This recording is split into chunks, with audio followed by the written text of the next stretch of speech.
Online pharmacy सेवा बंद करण्याची मागणी करत बेळगाव जिल्हा औषध विक्रेते कल्याण संघ, रिटेल फार्मसी असोसिएशन तसेच विविध संघटनांच्या नेतृत्वाखाली बुधवारी आंदोलन करण्यात आले.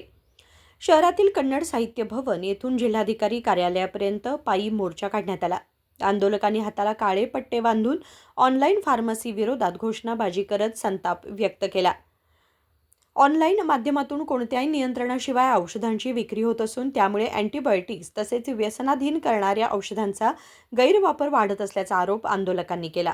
ಕುಲಕರ್ಣಿ ಬೆಳಗಾವಿ ಜಿಲ್ಲಾ ಔಷಧ ವ್ಯಾಪಾರ ಸಂಘದ ಕಾರ್ಯದರ್ಶಿಯಾಗಿ 35 ವರ್ಷದಿಂದ ಇದ್ವಿ. ನಾವು ಇವತ್ತು ಜನರೊಳಗೆ ಏನಾಗಿದೆ ಅಂದರೆ ಆನ್ಲೈನ್ ನೋಡೋದು, ಕಂಪೇರ್ ಮಾಡೋದು, ಯಾವುದು ಸ್ವಸ್ಥ ಇರ್ತದೆ ಅಥವಾ ಏನು ತಮಗೇನು ಅನುಕೂಲ ಅದು ಬಾಕಿ ಐಟಮ್ ತೊಗೊಂಡಂಗೆ ಔಷಧ ತೊಗೋತಾರೆ.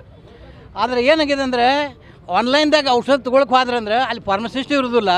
ಅದು ಯಾವುದು ಯೋಗ್ಯ ಔಷಧ ಬತ್ತು ಅನ್ನೋದು ಗೊತ್ತಾಗೋದಿಲ್ಲ. ಖರೆ ನೋಡ್ರೆ ಯಾವ ಡಾಕ್ಟ್ರ್ ಬರ್ದಿರ್ತಾರೋ ಅಲ್ಲೇ ಆಜು ಬಾಜು ಔಷಧ ಅಂಗಡಿಯವರಿಗೆ ಅವು ಔಷಧಗಳು ಸರಿಯಾಗಿ ಗೊತ್ತಿರ್ತದೆ, ಅದು ಇದಾಗ್ತಾವೆ. ಆದ್ದರಿಂದ ಆನ್ಲೈನ್ದವ್ರು ಏನು ಕೊಡ್ತಾರೋ ಅಲ್ಲಿ ಮೋಸಗಾರಿಕೆನೂ ಭಾಳ ಆಗ್ತಾವೆ. ಅವು ಜೆನ್ಯೂನ್ ಅದಾವೆ ಅಂತೇಳಿ ಗೊತ್ತಿರೋದಿಲ್ಲ. ಆದ್ದರಿಂದ ನಾವೇನ್ತೀವಿ, ಆನ್ಲೈನ್ ಬಾಕಿ ಐಟಮ್ ತೊಗೊಂಡಂಗೆ ಆನ್ಲೈನ್ ಔಷಧಗಳನ್ನು ಮಾರಬೇಡ್ರಿ. ಮತ್ತು ಆನ್ಲೈನ್ದವ್ರು ಏನು ಮಾಡ್ತಾರೋ ಆ ಡಾಕ್ಟ್ರ್ ಬರ್ದದ್ದು ಅಥವಾ ಹೇಳಿದ್ದು ಔಷಧಗಳನ್ನ ಕೊಡೋಂಗಿಲ್ಲ. ಅವರು ಏನು ಸ್ವಯಂ ಇರ್ತಾವೆ ಹೈ ಡಿಸ್ಕೌಂಟ್ ಆದ ಅಂತ ಹೇಳಿ ಜನರಿಗೆ ಒಂದು ತಪ್ಪು ತಿಳುವಳಿಕೆ ಕೊಟ್ಟು ಆನ್ಲೈನ್ ಔಷಧ ಬಾಕಿ ಐಟಮ್ಸ್ ಮಾಡಿದಂಗೆ ಆಗ್ತದೆ. ಅದಕ್ಕೆ ನಾವು ಗೌರ್ಮೆಂಟ್ಗೇನು ರಿಕ್ವೆಸ್ಟ್ ಮಾಡ್ಕೊಳಕ್ಕಿದೆ ಅಂದರೆ ಈ ಆನ್ಲೈನ್ ಔಷಧದ ಒಂದೇನು ಸಿಸ್ಟಮ್ ಐತಿ ಅಥವಾ ಜನ ಮೋಸ ಹೋಗ್ತಾ ಇದ್ದಾರೆ, ಅದರಿಂದ ಅವ್ರನ್ನ ಜನರನ್ನು ತಪ್ಪಿಸೋ ಸಲುವಾಗಿ ಯೋಗ್ಯ ನಿಜವಾಗಲೂ ಮನುಷ್ಯನಿಗೆ ನಮಗೆ ಆರೋಗ್ಯನೇ ಮೇನ್. ಅದಕ್ಕೆ ರೊಕ್ಕದ ದೃಷ್ಟಿಯಿಂದ ಕನ್ಫ್ಯೂಸ್ ಮಾಡಿ ಆನ್ಲೈನ್ ಔಷಧ ಮಾಡಿಸೋದು ಈ ಸಿಸ್ಟಮ್ ಬೇಡ. ಇದು ಯಾಕಾಗಿತ್ತು ಅಂದರೆ ಇದು ಕೋವಿಡ್-19 ಇದ್ದಾಗ ನಿರ್ವಹಿದ್ದಿದ್ದಿಲ್ಲ, ಜನ ಹೊರಗೆ ಹೋಗ್ಲಿಕ್ಕೆ ಬರ್ತಿದ್ದಿಲ್ಲ, ಮತ್ತು ಬಾಕಿ ಅಂಗಡಿಗಳನ್ನೆಲ್ಲ ಅವಾಗ ಬಂದ್ ಮಾಡಿಸಿದ್ರು. ಆವಾಗ ಗೌರ್ಮೆಂಟ್ನವರು ಒಂದು ನಿರ್ಧಾರ ತೊಗೊಂಡು ಅಲ್ಲಿ ಮನೆಗೆ ಮುಟ್ಟಿಸ್ರಪ್ಪ ಅನ್ನೋ ದೃಷ್ಟಿಯಿಂದ ಒಂದು ಆನ್ಲೈನ್ ಮಾಡಿದ್ರು. ಆದರೆ ಈಗ ಅದು ಕೋವಿಡ್ ಇಲ್ಲ, ಏನಿಲ್ಲ, ಜನ ಆರಾಮ್ ಸರ್ ಹೋಗಿ ಔಷಧ ಅಂಗಡಿಯಾಗ ತಮ್ಮ ಯಾರು ವಿಶ್ವಾಸ ಇರ್ತೈತಲ್ಲ ಔಷಧ ಅಂಗಡಿಯಾಗ ತಾವು ಔಷಧ ತೊಗೋಬೋದು. ಆದ್ದರಿಂದ ಈಗ ಅದೇನು ಸಿಸ್ಟಮ್ ಇತ್ತು ಕೋವಿಡ್ ಟೈಮ್ನಂದು ಅದು ಹೋಗೈತಿ. ಈಗ ಅದ್ರ ಸಲುವಾಗಿ ಆ ಕಾಯ್ದೆ ಇಟ್ಕೊಂಡು ಕುಂಡ್ರಬೇಡ್ರಿ. ಆ ಕೋವಿಡ್ ಟೈಮ್ನಾಗ ಏನು 2018 ಒಂದು ಇದು ಮಾಡಿದ್ರು, ಅದನ್ನು ಬಂದ್ ಮಾಡಿಸ್ರಿ, ಅದನ್ನು ತೆಗೀರಿ ಅಂತೇಳಿ ಬೇಡ್ಕೊಂಡಿದ್ದೀವಿ. ಮತ್ತು ಎಷ್ಟೋ ಸಣ್ಣ ಚೇನ್ ಶಾಪ್ಗಳು ಬಂದಾವು, ಅವು ತಮ್ಮ ಇದು ಕಾಂಪಿಟೇಷನ್ಲಿ ತಮ್ಮ ಔಷಧಗಳನ್ನ ತಂದು 40%, 50% ಅಂತೇಳಿ ಮಂದಿ ಒಂದು ದಾರಿ ತಪ್ಪಿಸಿ ಮತ್ತು ಅದು ಇದು ಬೇಡ ಅದನ್ನ ತಗೋರಿ ಅಂತೇಳಿ ಕಾಂಪಿಟೇಷನ್ ಮಾಡಿದಂಗೆ ಮಾಡಿ ಔಷಧಗಳು ಕೊಡ್ತಾರೋ. ಇದರಿಂದ ಜನರ ಆರೋಗ್ಯಕ್ಕೆ ಬಾಧಕ ಐತಿ. ಅದಕ್ಕೆ ನಾವು ಇವತ್ತು ಆಲ್ ಇಂಡಿಯಾ ಬಂದು ಇದು ಮಾಡಿ ಅವ್ರಿಗೆಲ್ಲ ಸಪೋರ್ಟ್ ಮಾಡಿ ನಾವು ಬೆಳಗಾವಿ ಜಿಲ್ಲೆದೊಳಗೆ ನಾವು ಎಲ್ಲ ಕೇಳಿದ್ದೀವಿ.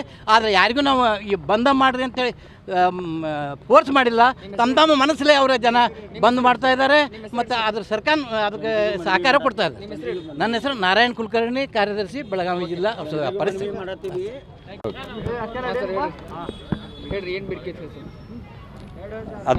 ನನ್ನ ಹೆಸರು ನಮಸ್ಕಾರ. ನಾನು ಮಲ್ಲಿಕಾರ್ಜುನ್ ಪಟ್ಟಣಶೆಟ್ಟಿ, ಕಾರ್ಯದರ್ಶಿ, Belagavi district chemist and druggist welfare association. ನಾವು ಇವತ್ತು AIOCD ದಿಂದ ಆಲ್ ಇಂಡಿಯಾ ಅಪ್ಪ ಸಿಂಧೆ ಹಾಗೂ ಅಧ್ಯಕ್ಷರು KCD ರಘುನಾಥ್ ರೆಡ್ಡಿ, AK ಜೀವನ್ ಅವರ ನೇತೃತ್ವದಲ್ಲಿ ಆಲ್ ಇಂಡಿಯಾ ಬಂದನ್ನು ಮಾಡಿದ್ದೇವೆ.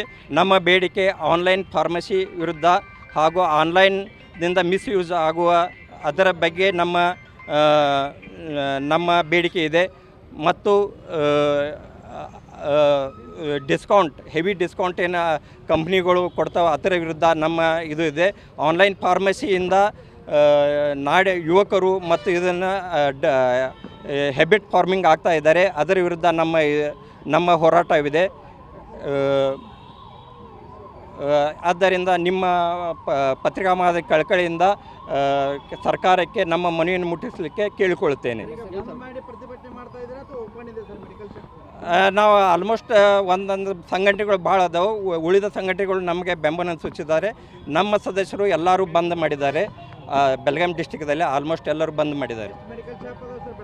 ಒಂದು 2400 ಮೆಡಿಕಲ್ ಶಾಪ್ ಡಿಸ್ಟಿಕ್ದಾಗ, ಬೆಳಗಾವಿ ಡಿಸ್ಟಿಕ್ದಾಗ 2400 ಮೆಡಿಕಲ್ ಶಾಪ್ ಆಲ್ಮೋಸ್ಟ್ ಬಂದ್ ಅದಾವ್ರಿ ಎಲ್ಲ ಕಡೆ. मल्लिकार्जुन पटणशेट्टी. या आंदोलनात SS गुडन्नावर, NG कुलकर्णी, केशव कुलकर्णी, प्रकाश चौधरी, विरेश किट्टूर यांच्यासह इतर उपस्थित होते. विनोद कोलकार, KMM मराठी, बेळगाव.